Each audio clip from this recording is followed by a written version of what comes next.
And one particular crop, almond in the US and now in Australia, is transforming the world of beekeeping and of bees. What has happened is that something serendipitous came along that people found out. That doctors found out that almonds are good for you. A confection, but it's good for you. The almond board got a very aggressive promotion going on for almonds. They actually, I just heard recently, send out sales reps to cardiologists at hospitals to promote the heart benefits of almonds in a very good promotion of almonds. And it's legitimate promotion because they are a healthy food.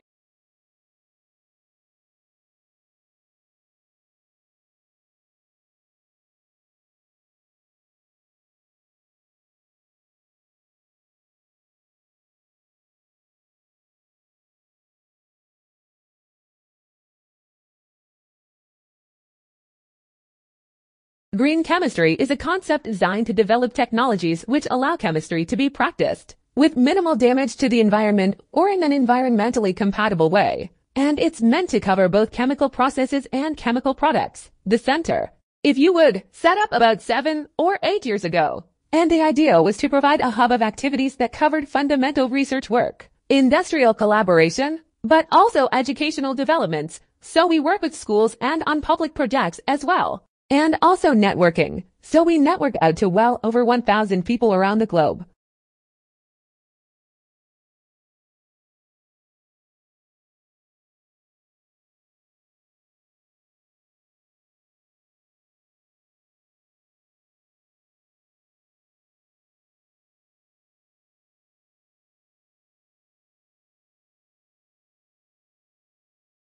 Well, I'm absolutely delighted first of all to have been appointed to this professorship. The role is going to be about public engagement in science. It is about marketing science accessible to as wide an audience as possible. It's about making it easier for our academics here at the University of Birmingham to talk about their research to the general public, and it's not just about a one-way flow of information. It very much is about dialogue.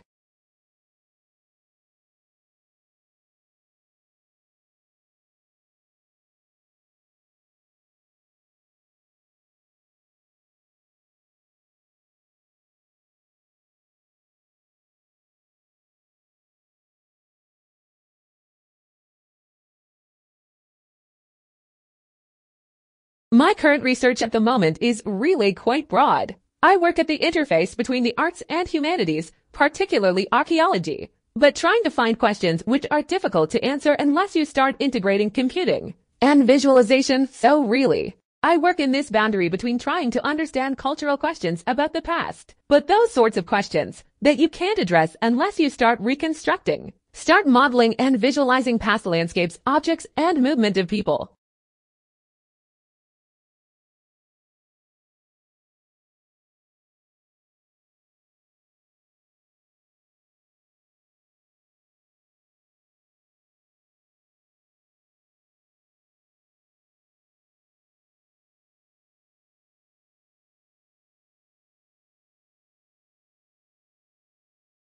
Rebuilding carbon-rich agriculture soils is the only real productive, permanent solution to taking excess carbon dioxide from the atmosphere. She's frustrated that scientists and politicians don't see the same opportunities she sees. This year, Australia will emit just over 600 million tons of carbon.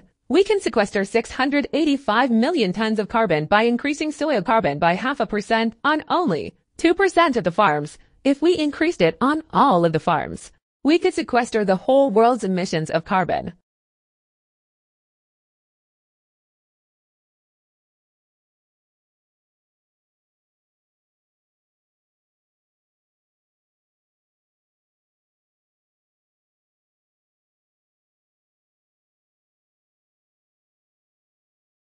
An economist sees the world basically through a typical microeconomic toolkit. That involves things like thinking at the margin, rationality, opportunity cost, trade-offs. Economists, like any other discipline, rules, and its own way of seeing the world. So basically economics, or economists in general, tend to apply microeconomic concepts like that to explain the way humans behave and to make predictions about the future.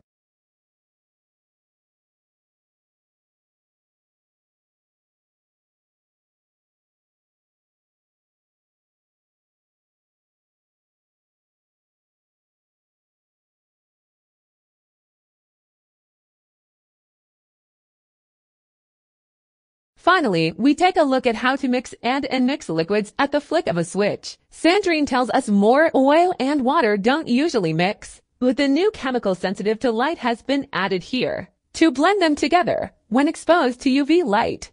The chemical changes its structure and becomes soluble in water. This causes two layers to form with the oil floating on top of the water chemical combo. This method should be cheaper than the current alternative, which involves using high energy centrifuges.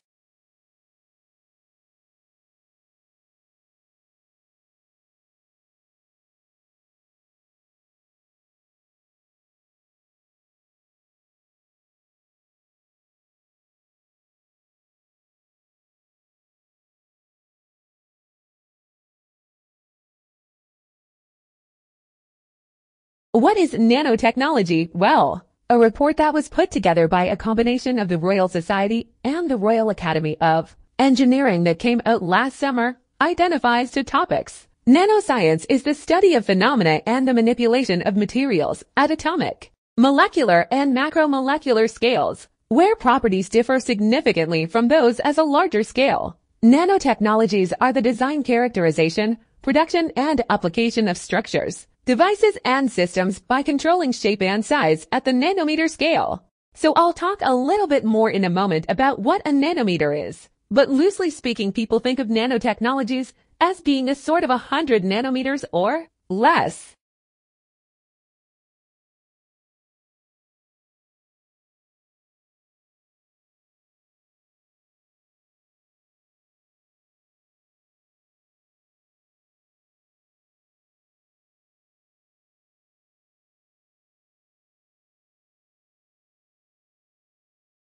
Financial markets swung wildly yesterday in frenzied trading market by further selling of equities and fears about an unraveling of the global carry trade. At the same time, trading in the European credit markets in London was exceptionally heavy as traders frantically reassessed their appetite for risk, prompting wild swings in the prices of the key derivatives. It was the third day of frenetic activity in the European credit markets, suggesting that equity market swings were prompting a wider repositioning of investors in a host of asset classes.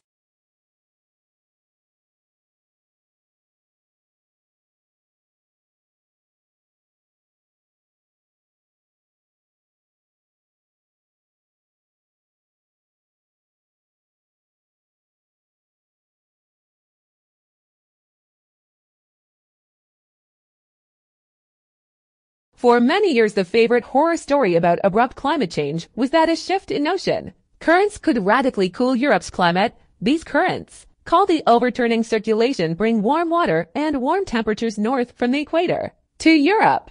Susan Luzier, an oceanographer at Duke University, says scientists have long worried that this ocean circulation could be disrupted.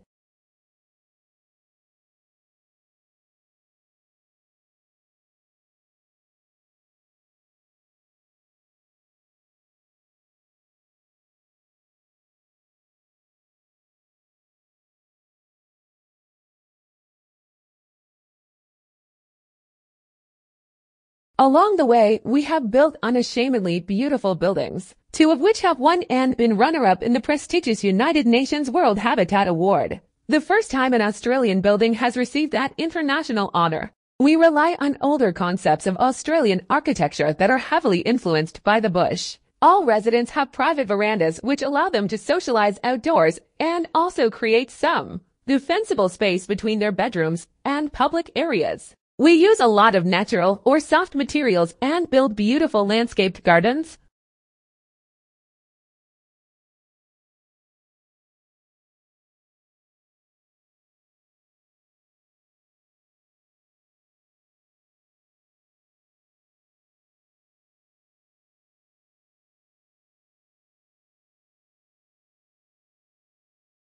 Some years ago, Bjorn Lomborg, a young Danish statistician, published a book called The Skeptical Environmentalist. It became a bestseller and generated a lot of heat. Lomborg was attacked, abused, and accused of all manner of things. Not because he denied the fact of global warming, in fact he affirmed it, but because, on his analysis, the devil and, he says, a lot of deviousness was contained in the details presented concerning the size of the problem and what were the most responsible steps to take in response to global warming.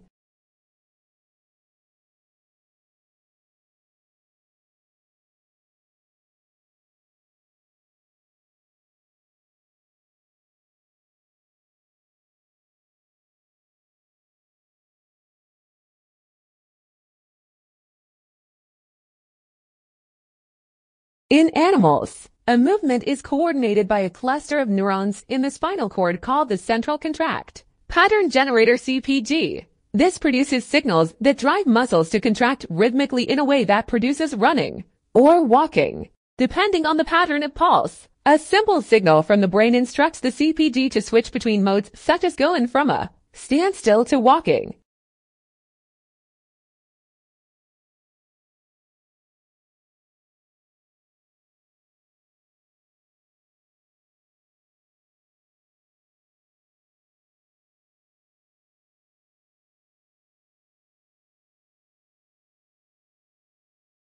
Lawrence Stephen Lowry RBS Raw was an English artist. Many of his drawings and paintings depict Penn Ledbury, Lancashire, where he lived and worked for more than 40 years, and also Salford and its surrounding areas. Lowry is famous for painting scenes of life in the industrial districts of northwest England in the mid-20th century. He developed a distinctive style of painting and is best known for his city landscapes peopled with human figures often referred to as matchstick man. He painted mysterious, unpopulated landscapes, brooding portraits, and the unpublished marionette works, which were only found after his death.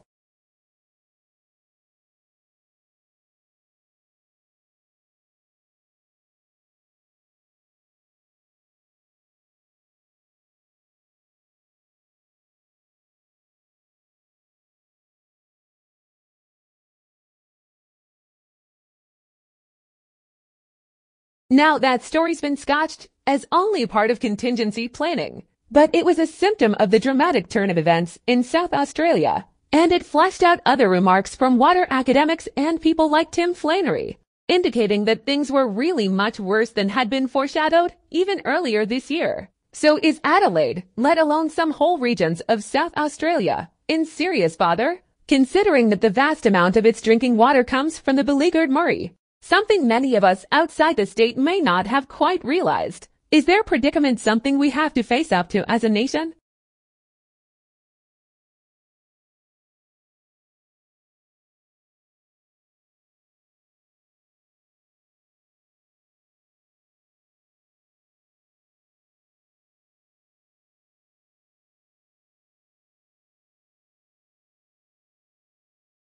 All around the world, significant parts of our cultural heritage are by pollution, neglect, carelessness, and greed. In learning the importance of our history, we come to understand the need to protect significant remains from the past, so that future generations can come to understand their heritage.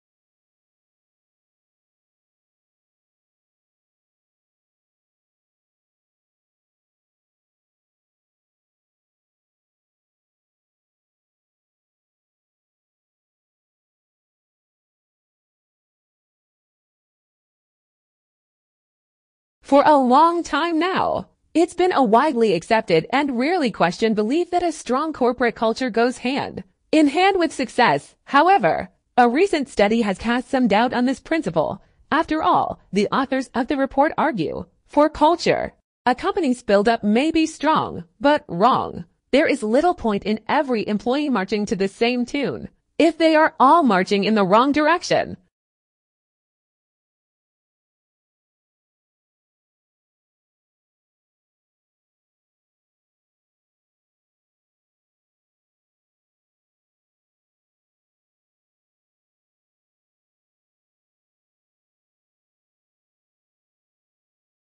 Also, malaria is something that is a very complex disease with this complex life cycle. That means that if you're going to eliminate it, you have to be able to target key parasites and humans. You have to be able to target parasites in the mosquitoes, that mosquito population, and so that requires a lot of resources. It requires really good planning and a health system across all these different levels. And so I think the political capital that you need for that, the educational infrastructure you need for that, the economic resources you need for that are quite a challenge.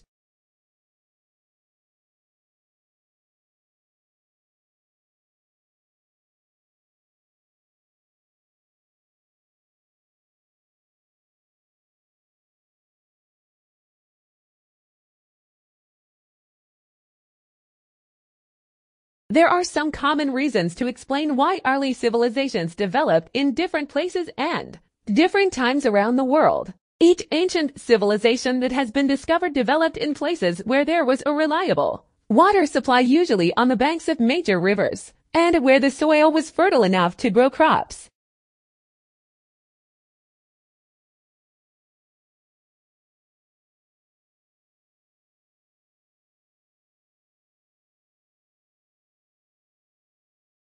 Ebola virus, the bacteria that causes plague. A pandemic strain of flu. If any of these pathogens could be turned into bioweapons by terrorists or rogue nation states, they would threaten humanity. Most life scientists have little awareness of biosecurity issues, according to a National Academies report released today. And it says there are multiple shortcomings in the systems designed to stop potentially risky research from being published.